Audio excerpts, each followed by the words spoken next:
আসসালামু আলাইকুম pro Brazil football fans. দর্শক, গাব্রিয়েল জেসুস আরও একবার নিজেকে প্রমাণ করলেন তিনি এখনও ব্রাজিল জাতীয় দলে ফিরতে পারেন। আমরা এর আগের ভিডিওতে গাব্রিয়েল জেসুসকে নিয়ে আলোচনা করেছিলাম। সেখানে গাব্রিয়েল জেসুস কিন্তু 2 ম্যাচে 5 গোল করে অনবদ্য একটা রেকর্ড করে ফেলেছিলেন। প্রিমিয়ার লিগের মতো একটা টুর্নামেন্টে তিনি আসলে যেভাবে প্রতিনিয়ত নিজেকে মেলে ধরছেন, সত্যি মনোমুগ্ধকর হচ্ছে ব্রাজিলিয়ান সমর্থকেরা। তবে গাব্রিয়েল জেসুস কিন্তু লাস্ট ম্যাচে ব্রেন্টফোর্ডের বিপক্ষে গোলের দেখা পেয়েছেন। সেখানে গোলের দেখা পেয়েছিলেন আর এক Brazilian left winger Gabriel Martinelli. মূলত গ্যাব্রিয়েল জেসুস দুর্দান্ত পারফরমেন্স করার পাশাপাশি একটা গোল করে কিন্তু ওই ম্যাচে ম্যান অফ দ্য ম্যাচও হয়েছেন এবং তারপরে কিন্তু আরও একবার গ্যাব্রিয়েল জেসুস আলোচনায় চলে এসেছে।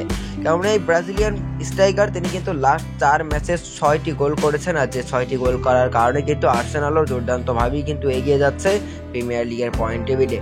তাই তো গাব্রিয়েল জেসুসের উপর আলাদাভাবে নজর দিচ্ছে ব্রাজিলিয়ান বোর্ড, এবং গাব্রিয়েল জেসুসের বয়সটাও কিন্তু খুব বেশি নয়, কেননা তার বয়স কিন্তু মাত্র 27 বছর এবং তিনি কিন্তু একসময় ব্রাজিল জাতীয় দলের মেন নাম্বার 9 হিসেবেও খেলেছেন অনেক দিন।